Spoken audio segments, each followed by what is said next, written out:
Hi friends, எல்லாருக்கும் வணக்கம். எல்லோரும் எப்படி இருக்கீங்க? இந்த நாள் உங்கள் எல்லாருக்குமே சிறப்பாக அமையணும் அப்படின்னு சொல்லிட்டு வேண்டிக்கிறேன். ஸோ இந்த விலாக் பார்த்திங்கன்னா பொங்கல் தினங்கள் தாங்க. பொங்கல் முதல் நாள், 2வது நாள், அப்புறம் ஒரு ரேண்டமான நாள், அதெல்லாம் சேர்ந்து தான் அந்த விலாகில் பார்க்க போகிறோம். எப்பவும் போல் எல்லா வருஷம் மாதிரி தான் முதல் நாள் நைட்டே கோலம் போட ஆரம்பித்தாச்சு. பொங்கல் பானையெல்லாம் வரைஞ்சி, இந்த கோலம் வந்து இன்ஸ்டாவில் ஒரு ரீல்ஸில் பார்த்தேன், ஸ்க்ரீன்ஷாட் எடுத்து வச்சு அதே மாதிரி வரைஞ்சேன்.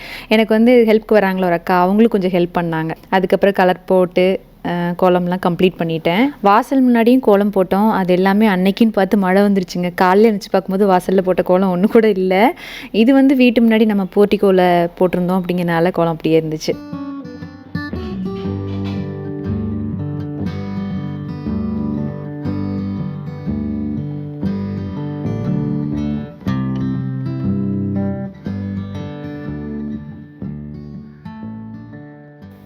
காலையில் நேரமே எந்திரிச்சு பொங்கல் வைக்கணும்னு ஆசைப்படுவேன் ஒரு வருஷமும். ஆனால் அந்த குளிர் நினச்சாலே ஒரு பயமாக இருக்கும். பயங்கரமான குளிர் இப்போது. அதனால சரி, ஓகே, பசங்களும் எந்திரிச்சதுக்கப்புறமா அவங்களும் பார்க்கவே பொங்கல் வச்சுக்கலாம் அப்படின்ட்டு ரெடி பண்ணிட்டு இருந்தேன். சக்கரை பொங்கல் தான் வைக்க போகிறேன். தை 1ஆம் பொங்கல் பார்த்திங்கன்னா எப்போவுமே சிம்பிளாக இந்த மாதிரி தான் போகும். நெக்ஸ்ட் டே தோட்டம் போய் பொங்கல் வைக்கிறது தான் கொஞ்சம் அறக்க பறக்க நிறைய வேலைகள் செய்கிற மாதிரி இருக்கும். இது சும்மா காலையில் பொங்கல் வச்சு சாமி கும்பிட்டு வீட்டில் ஒரு சிம்பிளான சமையல் அந்த மாதிரி தான் அன்னைக்கு டே இருந்தது. பசங்க 2 பேரும் எந்திரிச்சு ரெடியாகி வந்து உட்காந்துட்டாங்க. பொங்கல் எப்படி வைக்கிறேன்னு பார்க்குறத விட அவங்க பாட்டு பாடுறது, டான்ஸ் ஆடுறது, இதைத்தான் நான் பார்த்துட்டு இருந்தேன் சைடில். லீவுனாலே குஷி தான் இல்லையா? இதே ஸ்கூல் இருக்கிற டைமில் பாருங்களேன், அப்படியே பேட்ரி ஆஃப் ஆன மாதிரி உட்காந்துருப்பாங்க. காலைல எந்திரிச்சதுலேருந்து ஸ்கூல் போகிற வரைக்கும் ஒரு மாதிரி தூக்க கலக்கமாக இருக்கிற மாதிரியே இருக்கும் ஃபேஸ் பார்த்தா. யூனிவர்சல் ப்ராப்ளம் இல்லையா?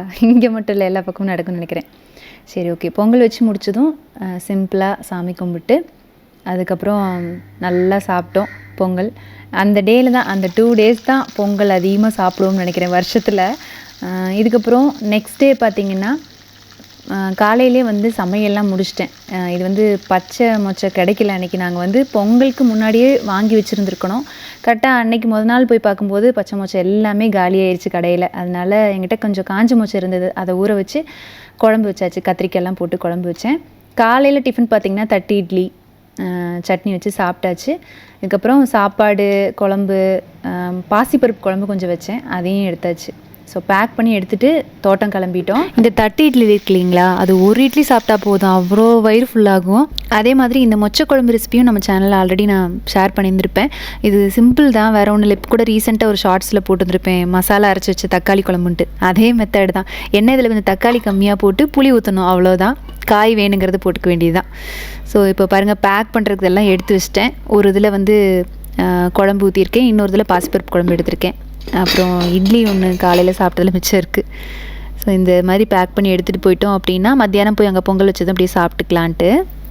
காலையில் சாப்பாட்டு வேலையில் முடிச்சுட்டு கிளம்புறதுக்கே பார்த்திங்கன்னா ஒரு 10:30-11 மணி ஆயிடுச்சு. அதுக்கப்புறம் போய் தான் பொங்கல் வைக்கணும். நேராக தோட்டம் வந்து அம்மா அப்பாவும் வந்துடுறேன் அப்படின்னு சொன்னாங்க. முதல் நாள் தை 1ஆம் ஏன் வரல அப்படின்னா, அவங்க வந்து ஊர்லேயும் பொங்கல் வைக்கணும் இல்லையா, அதனால் வரல. ஸோ 2வது நாள் மாட்டுப்பொங்கல் அன்றைக்கி நாங்கள் அங்கே வந்துடுறோம் அப்படின்னாங்க.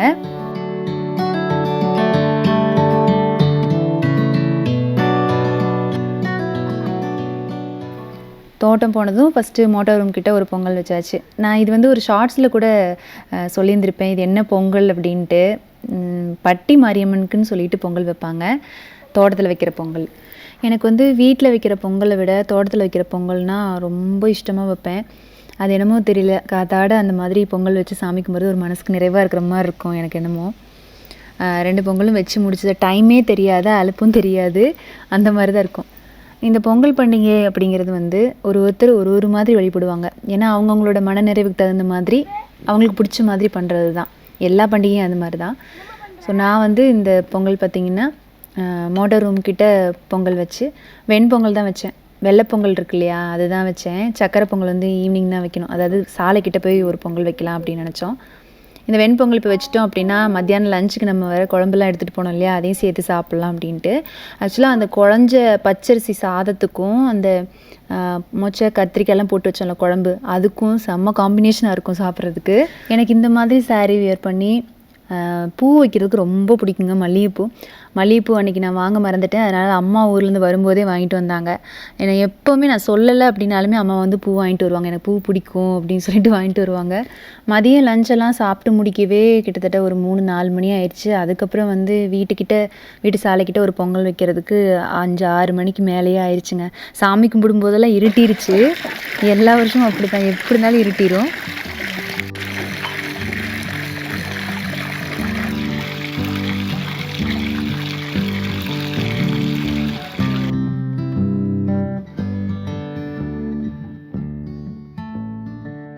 ஆனால் இந்த டைமில் எனக்கு என்ன தோணுதுன்னா, நம்ம சின்ன வயசில் இந்த பிள்ளைங்க யோசிச்சு பாருங்களேன். காலைல எந்திரிச்சோம்மா, புது ட்ரெஸ்ஸை போட்டோம்மா, பொங்கல் வச்சாங்கன்னா அதை வாங்கி சாப்பிட்டோமா, கரும்பு சாப்பிட்டோமான்னு ஜாலியாக என்ஜாய் பண்ணியிருப்போம். இப்போ அப்படியா? அதெல்லாம் கிடையவே கிடையாது. நம்ம எந்திரிச்சது நம்மளோட ரொட்டீன் வேறு மாதிரி இருக்கும். எப்படின்னா நம்ம அம்மாக்கள் நமக்கு செஞ்சாங்களா அந்த மாதிரி தான். ஆனால் நான் அப்போல்லாம் நிறைய நினச்சிருக்கேன், அம்மாலாம் ஜாலியாக இருக்காங்க, நம்ம மட்டும்தான் ஸ்கூல் போய் கஷ்டப்படுறோம் அப்படின்லாம் நான் நினச்சிருக்கேன். அந்த மாதிரி யாராவது நினச்சிருக்கீங்களா சொல்லுங்கள். நான் நிறையவே நினச்சிருக்கேன். பட் இப்போ நம்ம அம்மாக்கள் பொசிஷன் வந்ததுக்கப்புறம் தான் அவங்க எவ்வளோ கஷ்டப்பட்டுருப்பாங்க அப்படிங்கிறதுலாம் தெரியுது. உண்மையாகவே நம்மளோட அம்மாக்களுக்கெல்லாம் சல்யூட் தான் சொல்லணும். நம்மளை விடவும் அவங்க ஹெவியான வேலைகள் தான் செஞ்சுருக்காங்க. இப்போ இருக்கிற மிஷினரி ஐட்டம்ஸ்லாம் அப்போது கிடையாது. ஸோ வேலைகள் வந்து பன்மடங்கு ஜாஸ்தியாக தான் இருந்துச்சு. அதே சமயம் ரொம்ப ஆக்டிவாகவும் இருந்தாங்க. அந்த ஆக்டிவ்னஸ் இப்போ இருக்கிற நமக்குலாம் இல்லைன்னு தான் நான் நினைக்கிறேன்.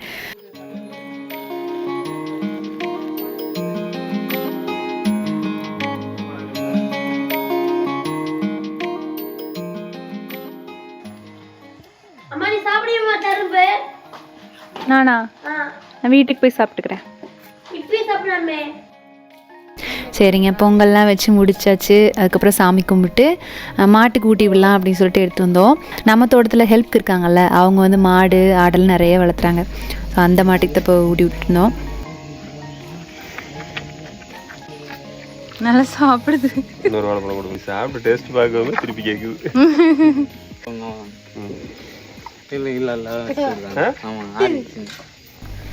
அதுக்கப்புறம் ஒரு ஆஃப்டர் 2 to 3 days கழிச்சு தான் vlog கண்டினியூ ஆகுது.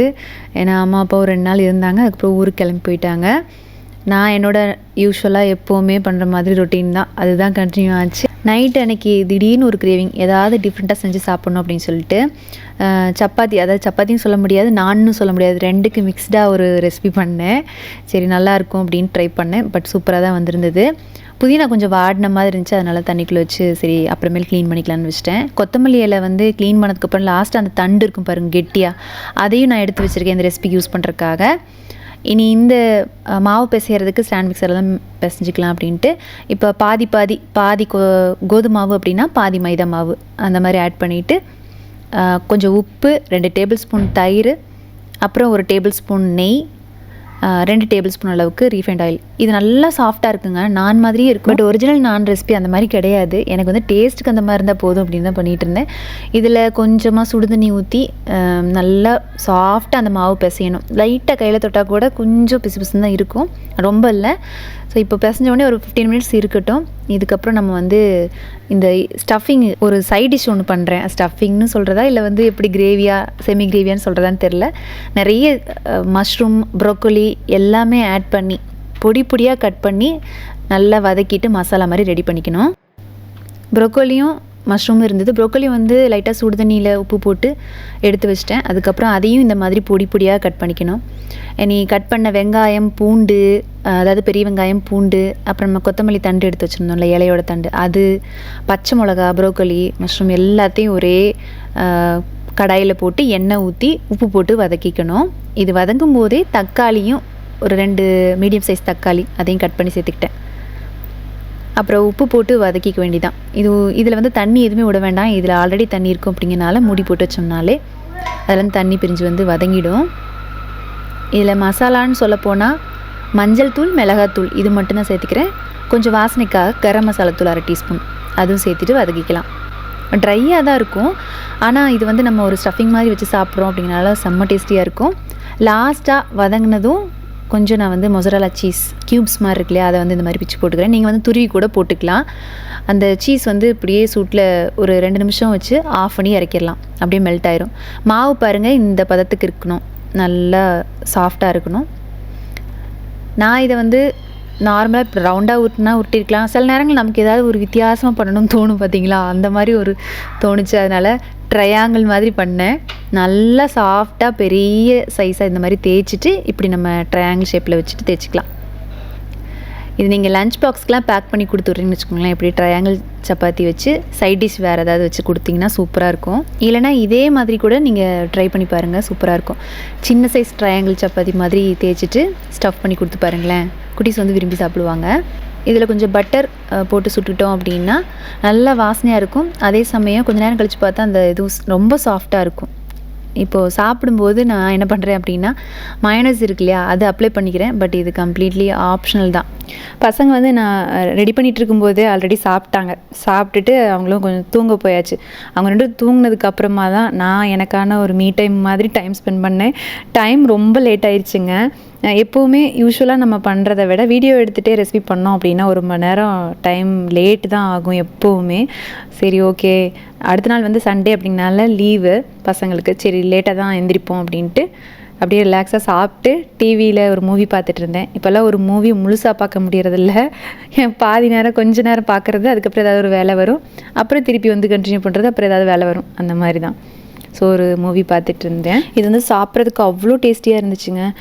என்னென்னா ஒரு சப்பாத்தியே வயிறு ஃபுல்லு அந்த மாதிரி இருந்துச்சு ஸ்டஃபிங்கோடு சேர்த்து சாப்பிடும்போது.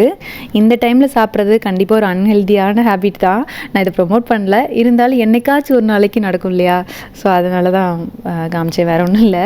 சரி ஓகேங்க, இந்த விளாக் பார்த்தீங்கன்னா சிம்பிளாக இதோட முடியுது. இனி நெக்ஸ்ட் வீடியோவில் சந்திக்கலாம். தேங்க்யூ ஸோ மச் ஃபார் வாட்சிங் ஃப்ரெண்ட்ஸ். பை.